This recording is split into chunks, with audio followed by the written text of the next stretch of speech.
تو اب جناب یاد رکھیں کہ حضرت یوسف علیہ السلام جو تھے وہ 11 نہیں 12 بھائی تھے۔ یوسف علیہ السلام کو جب خواب نظر آیا اس وقت آپ کی عمر جو ہے تقریباً 15-16 سال کے قریب تھی۔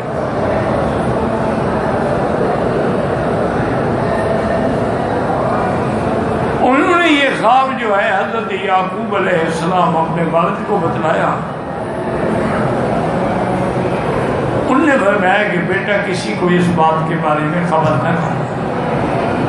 ویسے بھی قاعدہ ہے، یاد رکھو، اگر خواب ڈراؤنا نظر آئے تو حضور نے فرمایا کہ اٹھ کے بائیں طرف 3 دفعہ تھوک دو اور 3 دفعہ پڑھو لا حول ولا قوت الا باللہ العلی العظیم، اور پھر کسی کو نہ بتاؤ تو کچھ بھی نہیں ہوگا۔ اور اگر خواب برا نہیں ہے، اچھا ہے لیکن سمجھ ہی نہیں آتا، تو اس کا بھی حکم ہے کہ ہر کسی کو جا کے نہ کہو کہ مجھے خواب کی تعبیر دو، کسی عالم کے پاس جاؤ جو تعبیر رویا کا علم رکھتا ہو، تاکہ وہ تعبیر دے تو اچھی تعبیر دے، ایسا نہ ہو کہ بس منہ سے نکال دے، کبھی نکالے گا۔ حضور نے فرمایا رویا علی رجل طائر، رویا تو ایسے ہے کہ جیسے پرندے کے پاؤں پہ کوئی دانہ رکھا ہو، ہلا اور گر گیا۔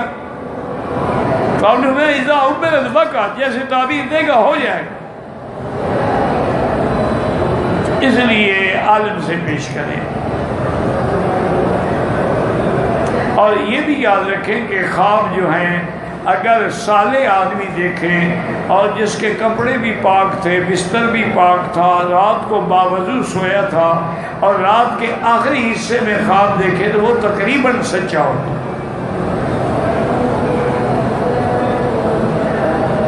ایک ہوتا ہے کہ ایسے دوپہر کو سو گئے تو کوئی خواب آ گئی، یہ احلام ہوتے ہیں، یعنی جو دن میں خیالات تمہارے سامنے آتے رہے وہ نظر آ گئے۔ اور یہ بھی یاد رکھیں کہ نبی کا خواب جو ہے وہ وحی ہوتا ہے، عام آدمی کا خواب، کسی ولی کا خواب بھی وحی نہیں ہوتا، کسی صحابی کا خواب بھی وحی نہیں ہوتا، نبی کا خواب وحی ہوتا۔ جیسے کہ حضرت ابراہیم علیہ السلام نے خواب دیکھا تھا اور بیٹے سے کہا انی اذبحک، انی رأیت فی المنام انی اذبحک فانظر ماذا تری، قال یا ابت افعل ما تؤمر۔ میں نے خواب دیکھا ہے بیٹا، تمہیں ذبح کر رہا ہوں، اب بتاؤ تمہارا کیا خیال ہے؟ انہوں نے کہا ابا جان وہی کرو جو اللہ کا حکم ہے۔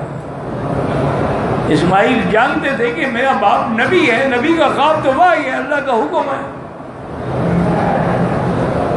قال یا ابت افعل ما تؤمر ستجدنی انشاءاللہ من الصابرین، انشاءاللہ مجھے، تم مذاق تو نہیں نا ذبح ہو جانا،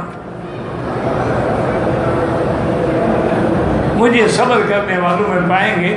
تو بہرحال نبی کا خواب وحی، ایک بات یاد رکھیں۔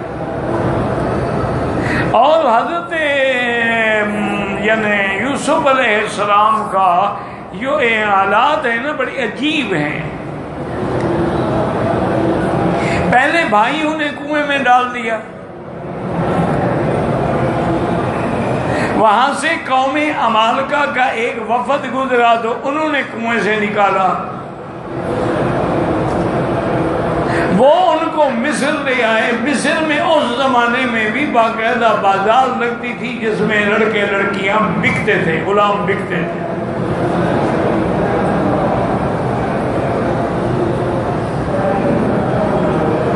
اور اللہ کی شان یہ ہے کہ وہ جب آپ حیثیت غلام کے منڈی میں آئے تو آپ کو خریدا کس نے؟ آپ کو خریدا عزیز مصر نے، اب اس کا بھی نام نہیں ہے۔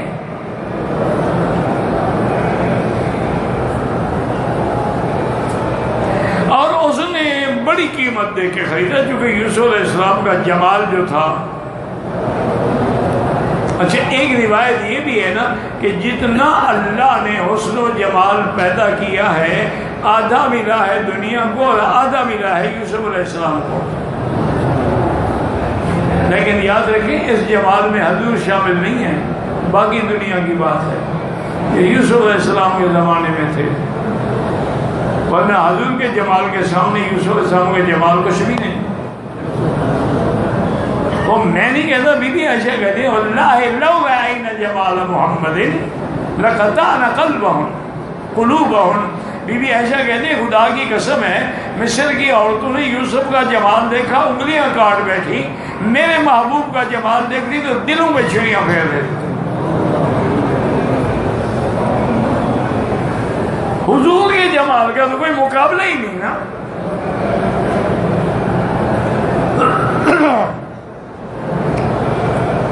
صحابی کی روایت وہ کہتے ہیں کأن القمر تجری فی وجہہ، جیسے چاند حضور کے چہرے میں دوڑتا تھا۔